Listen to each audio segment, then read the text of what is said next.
Bom dia, alunos do 7º ano.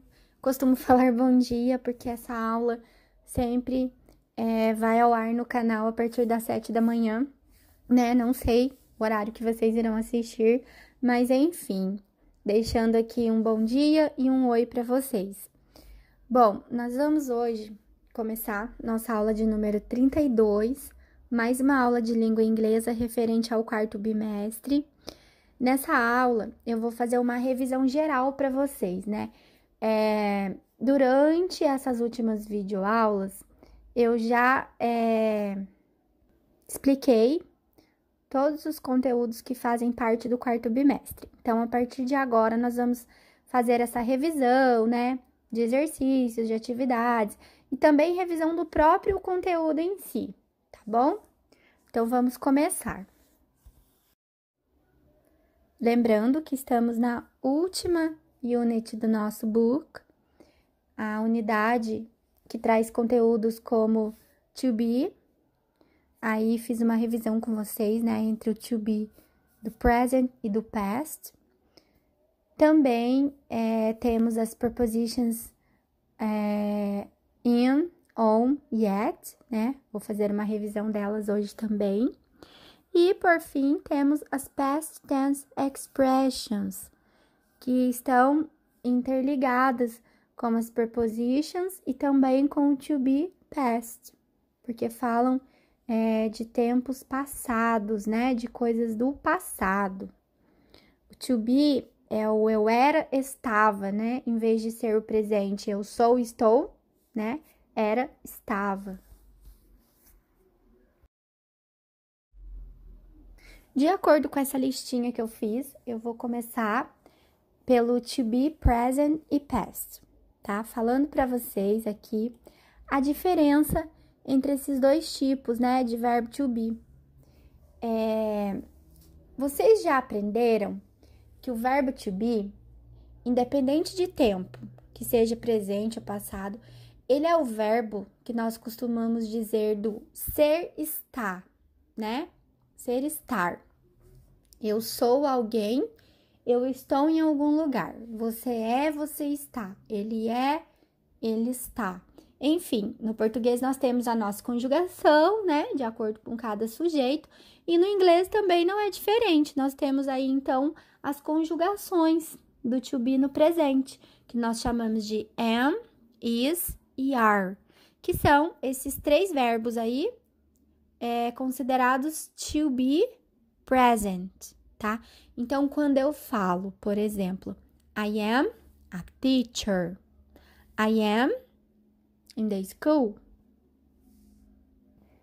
Eu sou uma professora e eu estou na escola, certo? Usei eu sou e eu estou, formando aí frases, né, com a primeira pessoa no inglês, pronome I, e o verbo to be am. Por quê? Porque o pronome I, que significa eu, concorda somente com o verbo to be am. Nós não podemos sair concordando qualquer verbo to be com qualquer pronome. Eles têm a ordem deles, né? A frase certa e a colocação certa. Quando eu vou me referir ao he, she, it, por exemplo, eu vou usar is, né? Ela é, ele é, objetos e coisas, tá? Então, eu vou usar o it is. E considerado aí o you plural, o we e o they, nós usamos o are. Porém, o you tem a escrita dele tanto no singular quanto no plural. E nas duas formas nós vamos usar o are, tá? Quando eu falo you are, eu quero dizer você é. Mas quando eu falo you are, eu também posso dizer vocês são. Então, aí eu tenho que tomar cuidado. Aqui estou me referindo e olhar sempre a frase toda, né? Para saber se estou usando you are no singular ou you are no plural. Enfim, essas são as formas do to be present.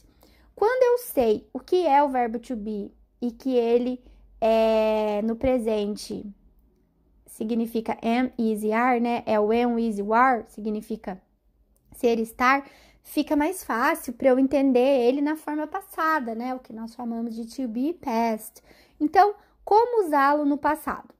Muito simples. Quando você quer falar de uma coisa que você falar sobre algo que você é hoje, né? Por exemplo, eu sou uma professora atualmente, eu vou usar o presente.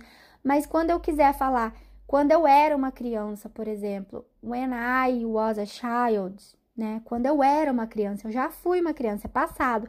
Então, aí, esse verbo ser estar, ele passa a ser era, estava, tá? Era, estava. E aí, conforme vocês estão observando no vídeo, ele passa a ter apenas duas escritas no passado, tá? Ou é was ou é were.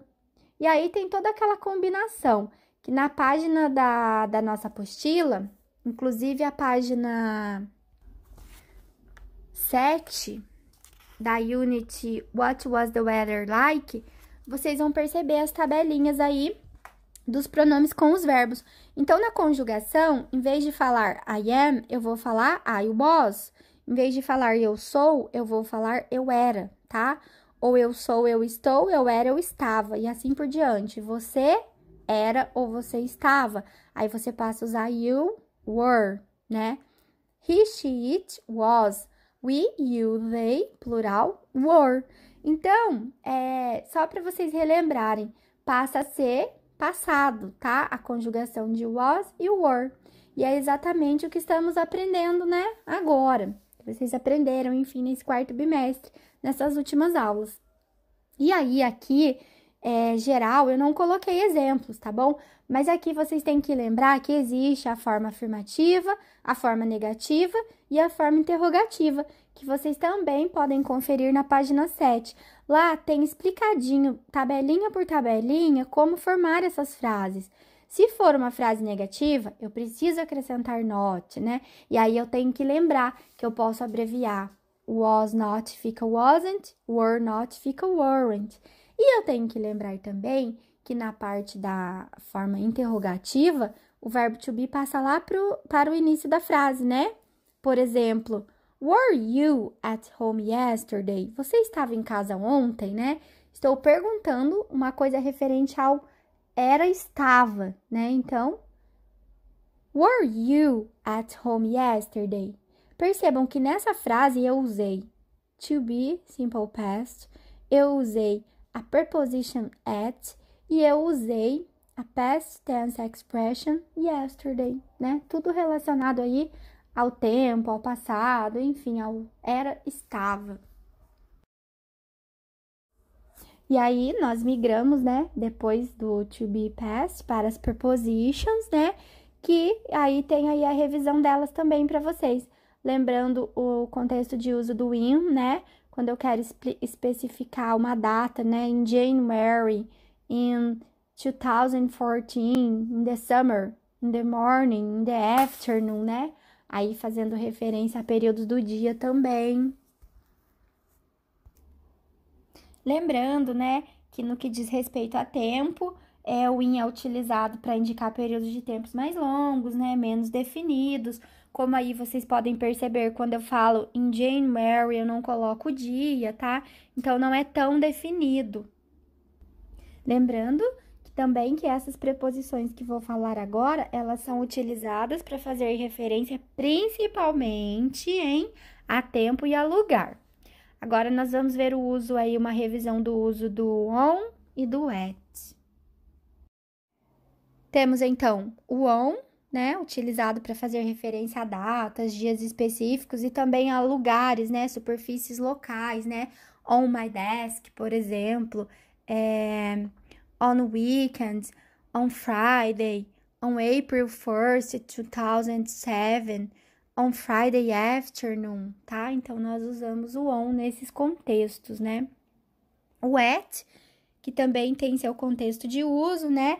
Usada também com expressões que indicam horários, momentos e locais específicos. Como eu disse para vocês, dependendo do contexto, ela pode significar a, né? Com crase em relação às horas, ou as, em, na, no, né? Como eu digo, at 7:30, né? Às 7:30. At midday, ao meio-dia. At night.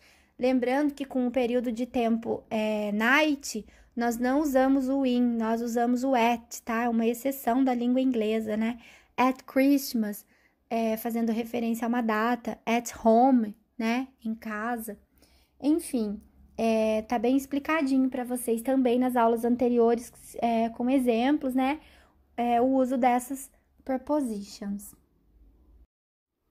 E essa questão da past tense expressions, que eu acredito que tá bem recente para vocês. Inclusive, foi o que eu expliquei na aula de número 31, né? Que nós temos aqui expressõezinhas, né? Pequenas palavrinhas que podemos usar com frases no passado, né?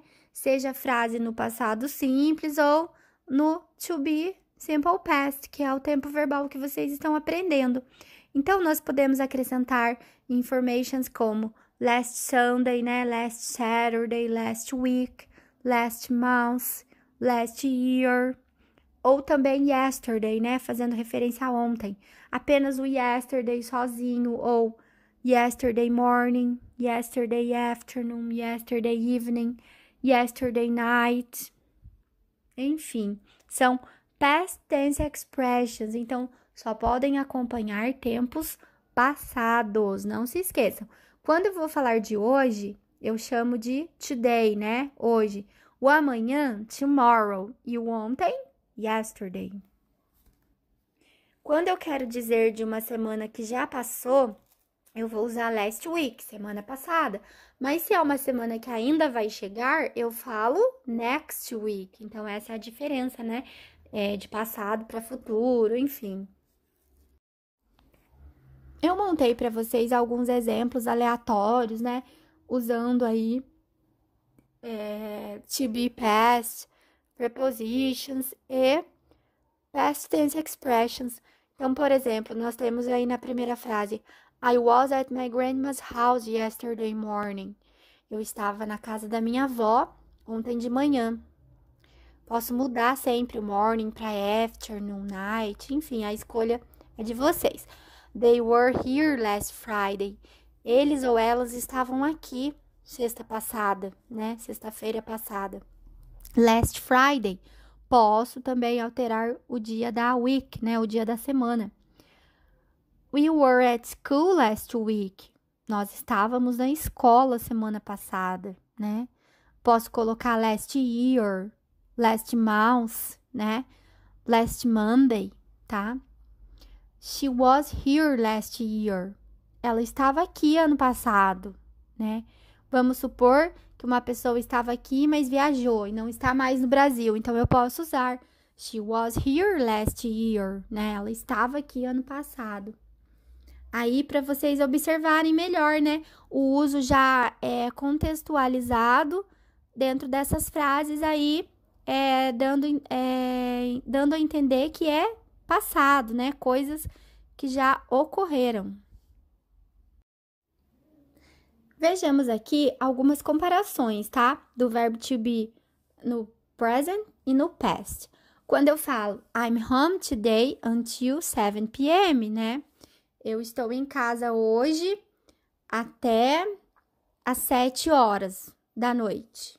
Porque eu usei p.m., né? Post-meridian.